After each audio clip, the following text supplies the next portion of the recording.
Fala pessoal, beleza? Eu sou Marcelo e sejam todos bem-vindos ao anime Underground. É mais um review totalmente colorido e com várias animações de Os Quatro Cavaleiros do Apocalipse, a continuação de Nanatsu no Taizai. Mas antes da gente começar esse super review, eu quero agradecer o apoio de todos vocês, principalmente a galera que pode apoiar o canal através do nosso grupo de membros ou Apoie-se. A ajuda de vocês é muito importante para que eu possa continuar com esse trabalho, e a forma de retribuir essa ajuda é com alguns benefícios, como assistir esse vídeo antecipadamente, fora muitos outros, que você pode descobrir acessando o Seja Membro ou Apoie-se do canal. E para quem não pode apoiar dessa forma, apoie sempre deixando o seu like e compartilhando esse vídeo com seus amigos. E se você ainda não é inscrito aqui no canal, se inscreve, não custa nada e eu te garanto que você não vai se arrepender. Agora sim, recado dado, bora pro vídeo.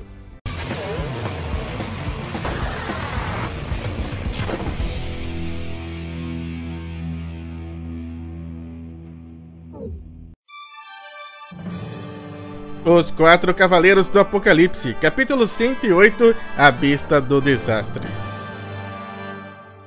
E do topo do castelo do Rei dos Demônios, todos estavam a observar o estranho fenômeno que estava acontecendo naquele momento dentro do submundo. E Zeldris perguntava se eles estavam sentindo aquilo, pois toda a atmosfera do reino demoníaco estava tremendo. E sem dúvidas, isso era a maior prova de que ele realmente despertou do seu sono. O Behemoth, que também é chamado de Besta do Yin e Yang. Normalmente, ele é dócil e seu corpo emana silenciosamente uma força vital que traz vitalidade para todos os seres vivos do submundo. Mas por outro lado, quando ele percebe uma grande anomalia, ele se transforma na pior coisa que existe, como se fosse uma resposta a esse evento anormal, e começa a sugar a vida dessas mesmas criaturas que antes eram abençoadas pelo seu poder. Nesse instante, Annie percebe que o Nassens retornou, enquanto Donnie questionava se era realmente possível alcançar o portão que estava nas costas desse monstro. Mas ao ouvir isso, Xion imediatamente chama Donnie de covarde, que reage pedindo para ele ter cuidado com o que fala. No entanto, o rapaz, bem entusiasmado, indaga: por que você acha que podemos ficar perfeitamente bem no miasma do reino demoníaco? E ele próprio responde: isso mesmo, temos o Senhor Tristan aqui com a gente. Portanto, enquanto nós tivermos a proteção divina sobre nós, não há por que temer esse monstro. Porém, não é bem assim. E Zeldris explica o porquê.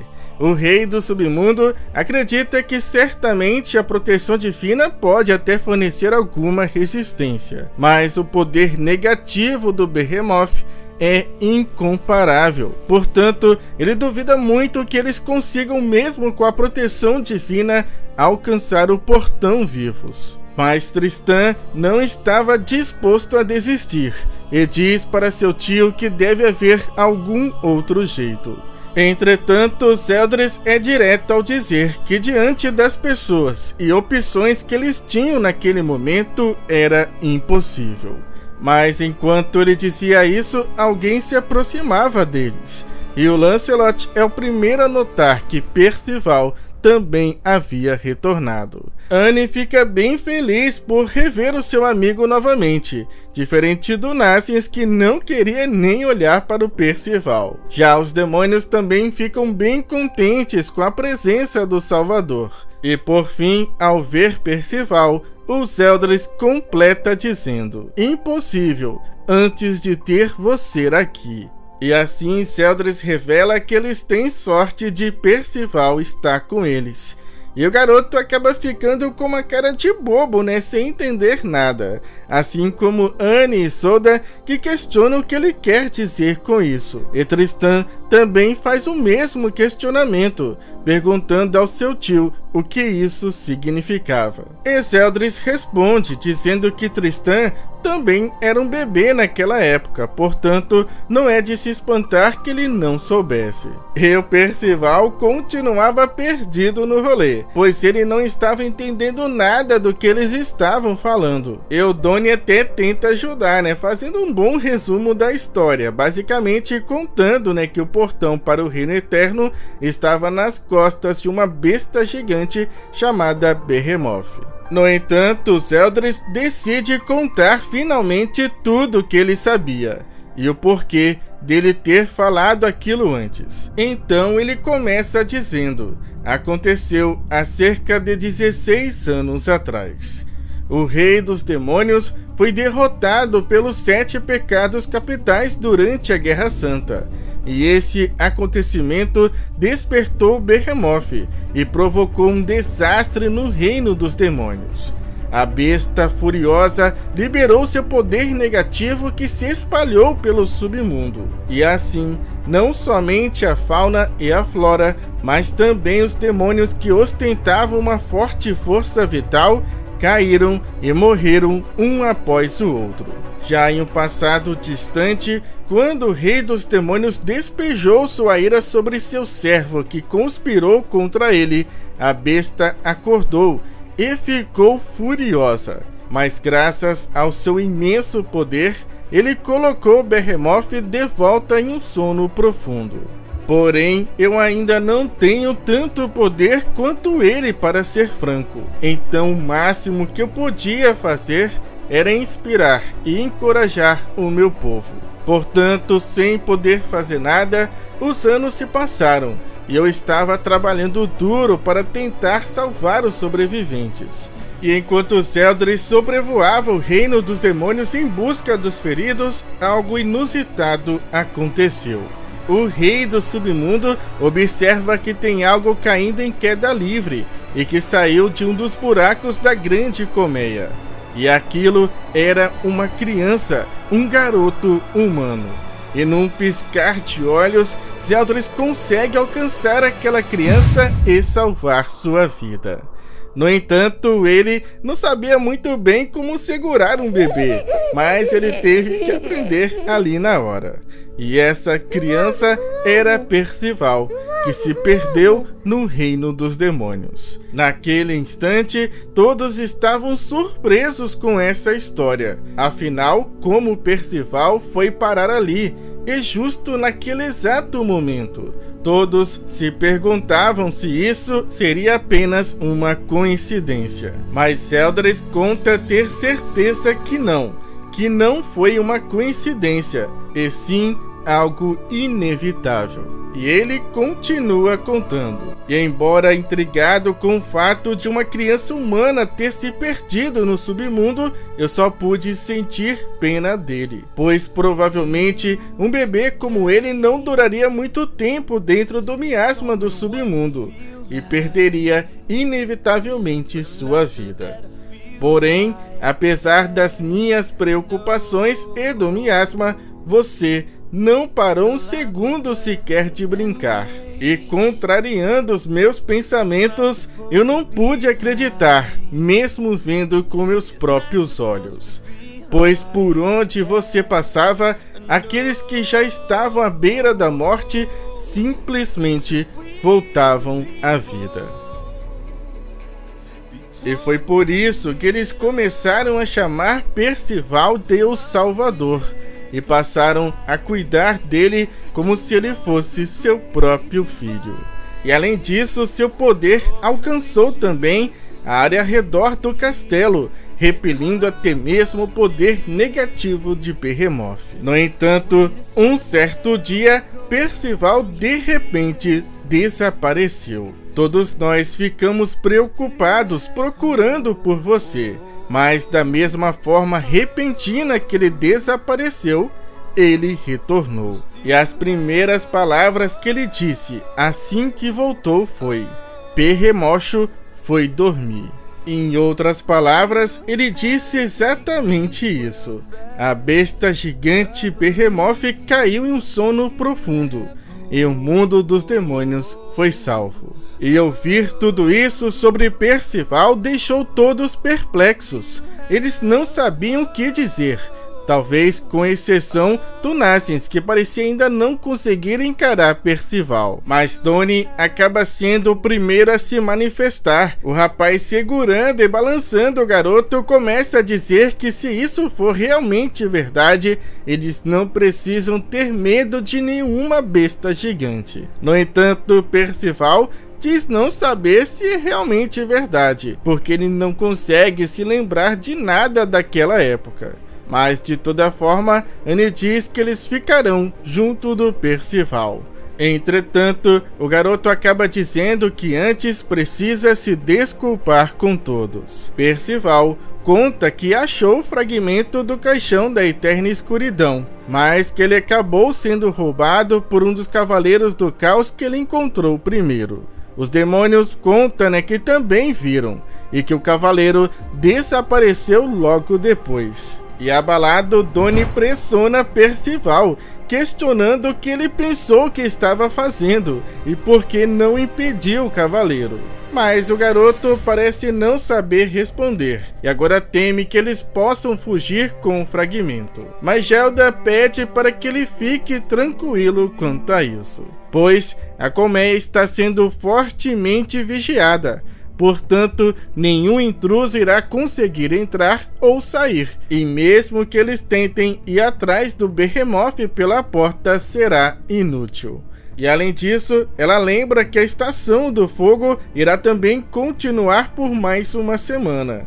Annie questiona o que é isso, e Zeldris explica que nessa estação, uma chuva de fogo cai por toda a área que o Behemoth está. Uma chuva de torrões de ferro envoltos em uma chama abrasadora. Ou seja, em outras palavras, isso significa que o inimigo não irá conseguir se mover facilmente. Portanto, eles podem usar isso a favor deles para encontrar uma maneira de recuperar o fragmento do caixão. Porém, Tristan acaba dizendo que isso não irá funcionar, pois ele conta que todos os Cavaleiros do Caos possuem um selo que os conecta ao Reino Eterno. Portanto, dessa forma, eles podem enviar instantaneamente o fragmento do caixão roubado para Camelot. E saber disso deixa todos abalados, completamente arrasados, pois já não estaria mais ao alcance deles impedir a ativação do caixão, que provocaria um cenário aterrorizante. E Percival assume a culpa disso. O garoto confessa que ele foi descuidado e que colocou todos em perigo. Percival diz sentir muito por Tristan também, pois agora ele teme que Meliodas, o seu pai, seja também selado. No entanto, Tristan se aproxima do garoto e pede para que Percival levante sua cabeça. O rapaz lembra que seu pai confiou seu destino a ele. Então, por enquanto, ele acha melhor deixar isso para o acaso e tentar descobrir o que eles podem fazer. E Zeldris acaba dizendo que isso é algo que seu irmão provavelmente diria. No entanto, ele não deixa de concordar com Tristan. Zel então chama pelo nome de Percival e, olhando para o garoto, ele começa a dizer: uma vez você salvou todos os demônios do reino, portanto ninguém irá guardar rancor de você. E muito emocionado, Percival então começa a dizer: Jaldor, pessoal, eu, mas antes dele falar, Lancelot dá um cascudo no seu elmo e diz que já chega, que ele pode agora voltar a ser o Percival de sempre, e que da próxima vez que ele se deparar com eles, que não faça nenhuma outra besteira, e que ele tem a obrigação de vencer. E Percival está confiante. Por outro lado, não dá para dizer o mesmo de Donnie, Nassians e Annie, pois eles reconhecem que seus inimigos são muito habilidosos, então como eles irão conseguir lutar contra eles. E Lancelot concorda, porém ele lembra que eles têm uma semana até a chuva parar, E eles não irão ficar de braços cruzados até lá, pois Lancelot afirma: vamos usar essa semana para vocês ficarem mais fortes, pois eu irei treiná-los em pessoa. Pois é, ao estilo Lancelot, a semana de treinamento irá começar. Continua no próximo capítulo, intitulado Uma Semana de Treinamento. E é assim que a gente finaliza os eventos do capítulo 108, que trouxe muitas revelações, principalmente sobre Behemoth e o passado de Percival, criando até mesmo uma forte conexão entre os dois, pois vocês notaram quão semelhantes são suas magias? Pois assim como Percival, o Behemoth, quando está em paz no seu sono profundo, ele emana do seu corpo uma magia que revitaliza a fauna, a flora e até mesmo os demônios. Mas quando ele desperta por conta de um acontecimento anormal, ele acaba liberando uma magia que consome a força vital dos seres vivos. Exatamente como Percival, que é capaz de revitalizar através da sua magia, mas quando perde a razão, entrando num estado de fúria, passa, ao invés de revitalizar, a consumir a vitalidade daqueles que se aproxima ou toca. Então é bem interessante imaginar qual pode ser a relação entre Behemoth e Percival, porque ambos possuem um mecanismo de magia tão semelhante. Bom, a gente irá se aprofundar mais nesse assunto, entre outros, no nosso próximo vídeo. Então fiquem ligados aqui no canal, mas já comenta aí qual é o palpite de vocês. E por fim, eu não posso deixar de agradecer ao Márcio, Ito e Emanuele, que fizeram a coloração de todas as imagens usadas neste vídeo. E caso vocês queiram ver outros trabalhos sensacionais desses artistas, o Instagram de cada um deles vai estar na tela para vocês. Muito obrigado e agradeço também a cada um de vocês. Espero vê-los, claro, no nosso próximo vídeo. Falou, fui, é nóis!